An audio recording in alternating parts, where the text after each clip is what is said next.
Hello, my YouTube family and friends. I pray that everyone has had a blessed and continues to have a blessed day on this Thursday. It is indeed a blessing to be alive, and I'm waiting on my order. That's why I'm looking back and looking around. Sometimes they come on the side of the car, but just wanted to. I'm headed home. Just got off work. I thank the Lord for another day. Just to be able to work and do what he enables all of us to do, because without him we can do nothing. But just wanted to hop on here and I have some more things to share in the Truth Revealed series, and what I'm going to share today is basically abandonment. And when I share these things, I'm not being mean or bitter. God has allowed me to forgive people who have done things to me and in my life. So I want to share. So I've been made better. Those things were necessary. They had to happen to me, to you, so that we can be better. So that we can do what we're doing now. We can share it with somebody. We can help somebody else, because it's not good to be upset with people and hold on to stuff forever and ever and ever. And I believe in my past, I was harboring a lot of feelings that I didn't even know I had, because I just didn't know how to let go. But now in this new season, I do know how to let go. So the Lord has just really he's just been mighty in my life and my children's life. And I just give him all his honor, his glory, and his praise forever, because he's so worthy of our honor, glory, and praise. But, I've talked about this before, but my biological father was not in my life. So at the age of 3 is when my stepfather entered in, and he just kind of took over after that. So you know how you hear a lot of stories when you're growing up. Again, I've shared in the past about how this one relative's home, that's where everybody went to their house when they came from out of town. And that was just like the gathering spot. It was drinking over there. It was having a good time. It was just almost like the party house. So everybody went over there. And if you wanted to see that relative that came from probably miles away, that was the house that they stopped at for whatever reason. And then everybody else would go over to that house to see that, that relative or relatives. But anyway, just trying to give you like a little visual there. But so, the uncle who I'm speaking of that lived at that home, he's since passed away, but and his wife is still living, my aunt. But again, that was the fun house. That was the house she went over to have fun or whatever. But I said that to say this, that whenever I would go over his house, as I became a teenager and as I was growing up, he would always mention to me, he would always say,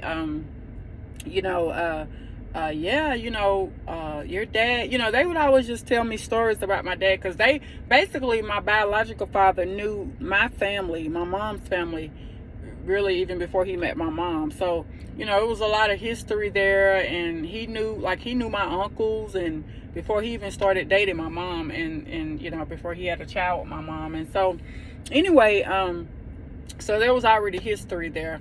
But this uncle, again, he's since passed away, but he would just have all these stories, and I believe every last one of them, because he was there.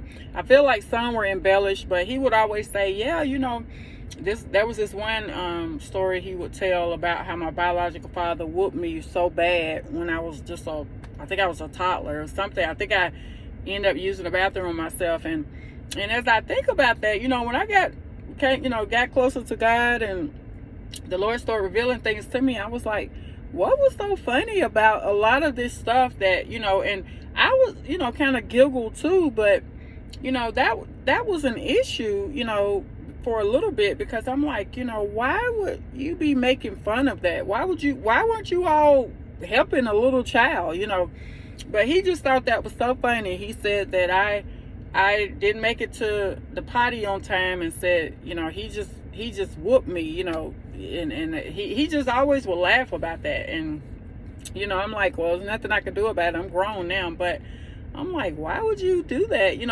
And the way he would describe it would be it was just kind of over the top. But like I said, I don't know. I was a child. I don't even remember it. But again, this is just how a lot of things. Hello. 122. Uh-huh. I've got a 3-piece cod dinner with tartar sauce, malt, and fries and coleslaw. Okay, thank you. Okay, have a good night. Thank you. You too. Thank you.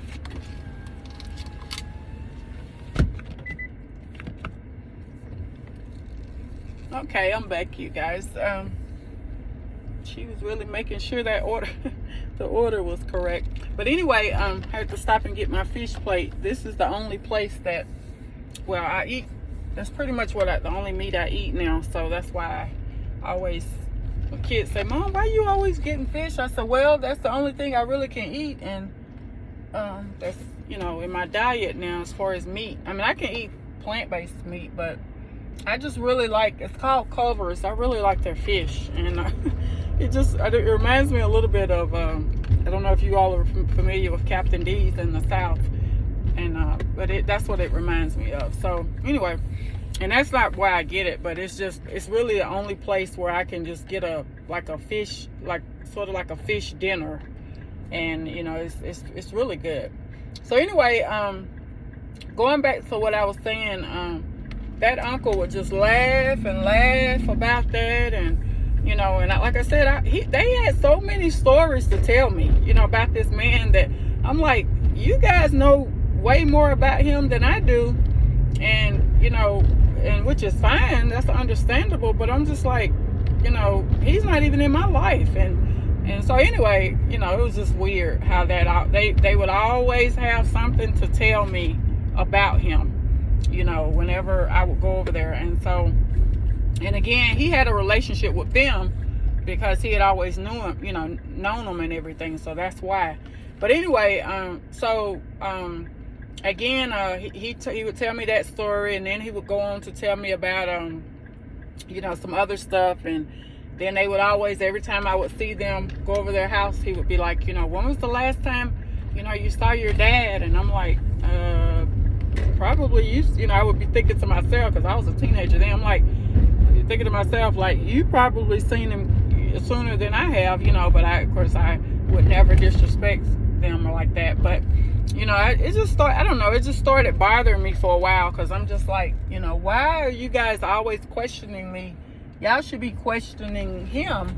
He's the adult, and you should be asking him why he's not taking care of his child and seeing his child. But that's neither here nor there. But anyway, they would always ask me that. And then I remember as years went on, a few years went on, when I was in junior high, I remember specifically my biological father, I don't know if he worked at this place, but he always had fruit. I don't know if he worked at a fruit place or whatever, or a store or whatever, but I remember one particular time he came and brought over some fruit to me, because that's when we were living, I think I was in middle school, I believe.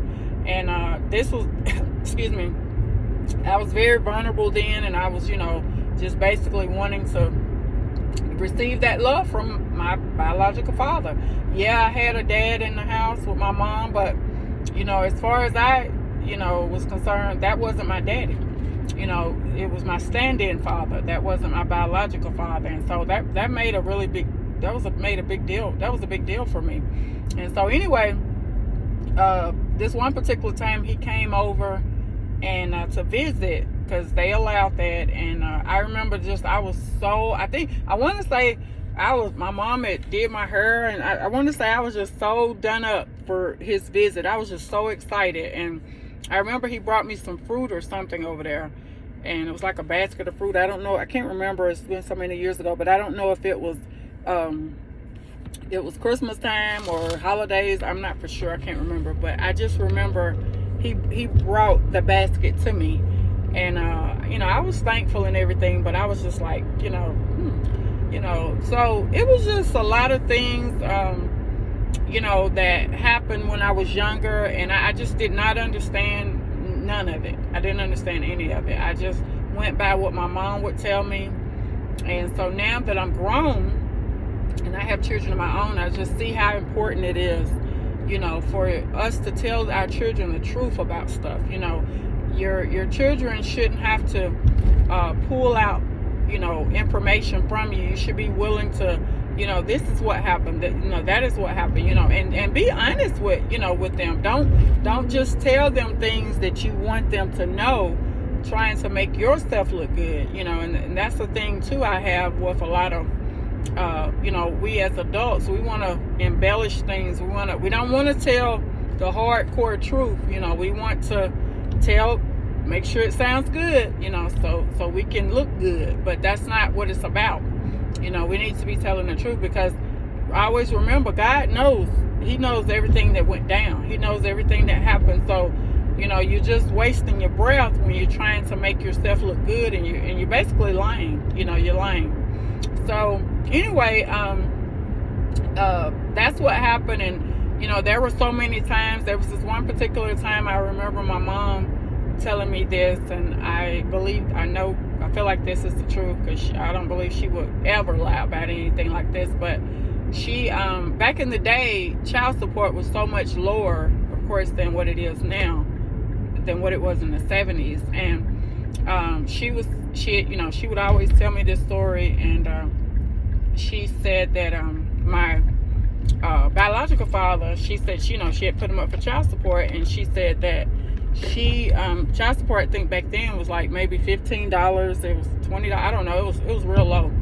And she said that she had took him to court, and said in the courtroom, and I never confronted my father about this, because I understand now that I know him, that I was able to talk to him during COVID that time, and I get everything now. Nothing can make me upset about him. I honestly feel I have sympathy for him, and I just pray every day that he gets to know the Lord before it's everlasting too late. But and I thank the Lord that God still took care of me, and He takes care of all of us, but He took care of me even in all of that mess that I had to grow up in. But anyway, she said she took him to court, and she said that he denied me, as basically because he didn't want to pay that money. And so my mom told me, she said she tells the story the same way every time. She said the judge even said, I don't know none of y'all, I don't know any of y'all, but I do know that this child is yours because she has your eyes. And so I was like, what? So even the judge, was setting them straight. Even he was. And so fast forward, again, it was just so many different times my mom had informed me about, and I'm sharing this, so I want to help somebody. I'm free from it, but I want to make sure somebody else is free, and that you don't do the same thing to anybody in your life. But because everybody does not have the same outcome. Some people that are still struggling with what things that happened to them when they were, little, when they were young. They're still struggling with it, So, and I thank the Lord that He's healed me from that mess. But anyway, going back to, there was this other time she informed me of basically stating that he would come get me and act as though he was watching me and taking care of me, but then he would go dump me off take me over, one of his siblings' house, his sister's house or whatever, to watch me. And while he just roamed free. So he basically, I guess, I don't know if he would buy me something to eat. I don't remember any of that, but I feel like I was big enough to remember, but honestly, I don't remember any of that. And so,